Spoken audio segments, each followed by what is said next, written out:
Ao estudarmos cinemática, aprendemos que o seu objetivo é descrever o movimento dos corpos através dos conceitos de posição, velocidade e aceleração. Então, hoje nós vamos aprender um pouco sobre velocidade escalar média, né? Ver como é que ela funciona, quais são as classificações, como é que se mede e como calcula essa velocidade. Então vamos começar pensando o seguinte: vamos considerar um carro percorrendo um trecho de uma estrada entre duas cidades. Sabemos que o carro não mantém sempre a mesma velocidade durante o trajeto, o que pode ser percebido quando se viaja por uma estrada com subidas e descidas, que é o que normalmente a gente vê, ultrapassagens, semáforos, valetas, diferentes limites de velocidade em cada trajeto. Então, desse modo, em vez de estudar o movimento do carro em cada ponto da estrada, podemos relacionar o espaço total percorrido por ele e o intervalo de tempo decorrido nesse percurso. Essa razão é denominada velocidade escalar média. Esse tipo de velocidade ela é muito utilizada no cálculo dos tempos de abertura e fechamento dos semáforos inteligentes, no cálculo da quantidade de ônibus ou trens em circulação, conforme horários de pico ou dias de feriados, no fluxo e controle de aeronaves e navios, e etc. Bom, matematicamente, a gente pode falar que a velocidade escalar média ela é definida como a razão entre a variação de espaço e o intervalo de tempo considerado. Então, neste caso, nós temos aqui a expressão velocidade média igual a ΔS sobre ΔT, onde ΔS é a variação de espaço e ΔT é o intervalo de tempo. Esse delta ele é muito usado em física, né? E essa é uma letra grega que representa a variação de uma grandeza referente a um fenômeno que pode ser medido. Então, no caso, o ΔS, ele pode ser definido como a variação de espaço, que é a diferença entre a posição final e a posição inicial ocupada por esse móvel. Assim como a variação de tempo, ou intervalo de tempo, também é a diferença entre o tempo final e o tempo inicial. Bom, como toda grandeza física, a gente tem que se preocupar com a unidade de medida. Então, no Sistema Internacional de Unidades, a unidade de velocidade escalar é o metro por segundo, certo? Então, sempre que se fala em Sistema Internacional de Unidades, nós temos que lembrar que a velocidade escalar média ela é medida em metros por segundo. Porém, existem outras unidades usuais, como centímetros por segundo e quilômetros por hora. Aqui nós vamos usar muito mais metros por segundo e quilômetros por hora. Por isso é importante, é interessante a gente conhecer uma relação entre essas duas unidades, metro por segundo e quilômetros por hora. Então, sempre que for necessário converter de metros por segundo para quilômetros por hora ou de quilômetros por hora para metros por segundo, nós vamos usar um fator numérico 3,6. Okay? Quando for necessário converter de metros por segundo para quilômetros por hora, nós vamos sempre multiplicar por 3,6. E quando for necessário fazer o caminho oposto, nós vamos dividir por 3,6. Então, por exemplo, digamos que eu tenha uma velocidade, vocês fizeram qualquer tipo de cálculo e encontraram uma velocidade de 10 metros por segundo. Mas por alguma razão a questão pede o resultado em quilômetros por hora. Então, nós usamos esse fator numérico, 3,6, tá? Só que nesse caso nós vamos multiplicar por 3,6. Ao multiplicar, esse novo resultado, 36, já será dado na nova unidade de medida, que é quilômetros por hora. A mesma coisa, né, acontece se, por exemplo, vocês fizeram algum cálculo e encontraram uma velocidade média de 72 km por hora. Mas por alguma razão a questão pede para que vocês coloquem a velocidade dentro do padrão do Sistema Internacional de Unidades. Então, o que é que vocês vão fazer? Vocês vão usar novamente o 3,6, só que agora vocês vão dividir por esse número. E o novo resultado já será na nova unidade de medida, ou seja, 72 dividido por 3,6 vai dar 20 metros por segundo. Okay? Bom, quando a gente estuda o movimento, é também interessante conhecer algumas classificações que são atribuídas a depender do sentido em que o objeto está se movimentando segundo uma trajetória. Então, como o intervalo de tempo, ΔT, ele é sempre positivo, né? Como o ΔT é sempre positivo, o sinal da velocidade escalar média é determinado pelo resultado de ΔS. Então, nós vamos sempre estar observando o sinal de ΔS, que assim vai estar completamente conectado com a velocidade média. Então, nós podemos atribuir algumas classificações do movimento a depender, né, do sentido em que o móvel vai estar se movimentando em relação à trajetória. Então, aqui nós temos duas situações, né? Temos uma trajetória. Nós temos aqui a origem dos espaços, que é o ponto zero. E à direita dessa origem, as coordenadas são positivas, enquanto à esquerda as coordenadas são negativas. Nós temos aqui dois carros se movimentando, cada um se movimentando em um sentido diferente. O carro número 1, por exemplo, ele se movimenta numa orientação, no sentido da orientação da trajetória, ou seja, uma orientação positiva. Nesse caso, nós teremos um ΔS que será sempre positivo e, como consequência, a minha velocidade média também será positiva. Então, sempre que o móvel se desloca no sentido da orientação da trajetória, ou seja, no sentido positivo da trajetória, nós teremos um ΔS positivo, que vai implicar numa velocidade média positiva. Quando isso acontece, nós classificamos o movimento como progressivo. Então, este movimento vai ser um movimento progressivo. Agora, se o carro se movimenta no sentido contrário ao da orientação da trajetória, ou seja, contrário ao sentido positivo da trajetória, esse ΔS será negativo, que vai implicar também numa velocidade média negativa. Quando isso acontece, esse movimento vai ser classificado como um movimento retrógrado. Ok? Então, sempre que a velocidade média for positiva, movimento progressivo, e sempre que a velocidade média for negativa, movimento retrógrado. Ok? Então, para a gente fixar melhor, eu vou resolver dois exemplos aqui para que esclareça melhor como é que funciona o cálculo dessa velocidade escalar média, né? E então vamos ver aqui a primeira questão. No primeiro exemplo, nós temos o seguinte: um veículo trafegou por uma rodovia federal, passando pelo quilômetro 55 às 9 horas e pelo quilômetro 235 às 11 horas. Isto é, 2 horas mais tarde. Sabendo-se que nesse intervalo de tempo o veículo ficou estacionado durante 15 minutos na lanchonete do quilômetro 137, determine a velocidade escalar média do veículo. Bom, observem que nesse problema ele fala que o veículo ficou estacionado durante 15 minutos num determinado quilômetro, que foi o 137.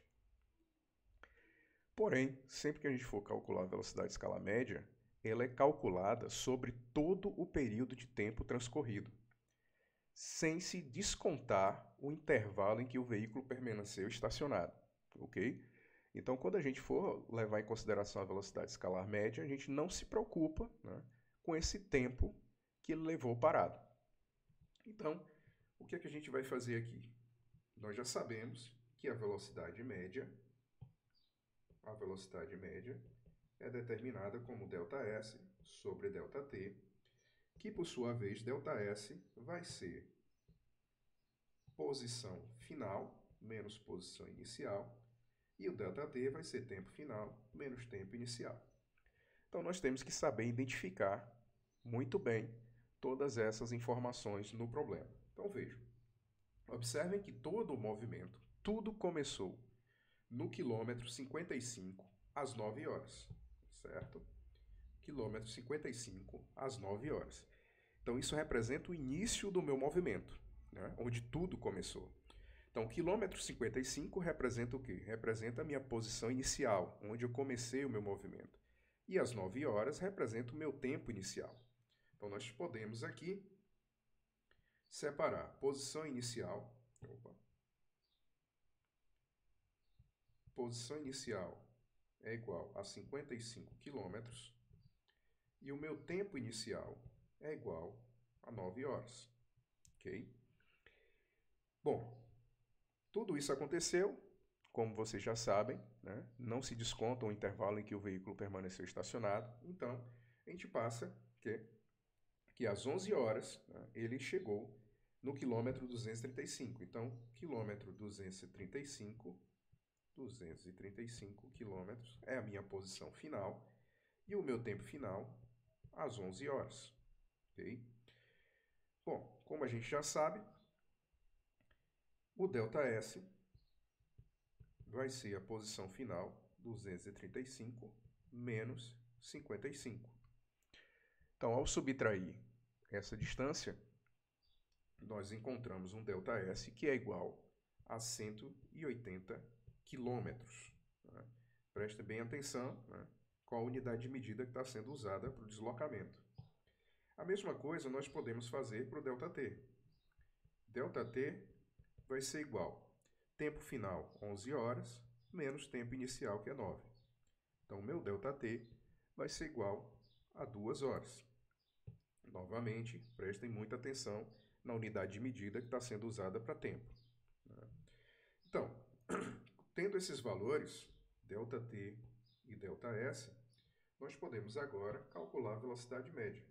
Então, a velocidade média deste veículo será a razão entre o deslocamento escalar, 180 km, né, o resultado que nós obtivemos aqui, dividido pelo ΔT, que é de 2 horas. Então, ΔT nós acabamos de encontrar aqui.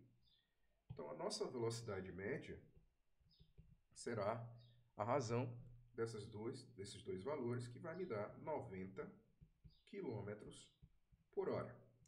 Então, esse resultado aqui é o resultado da velocidade média desenvolvida por esse veículo durante todo o trajeto da viagem, ok?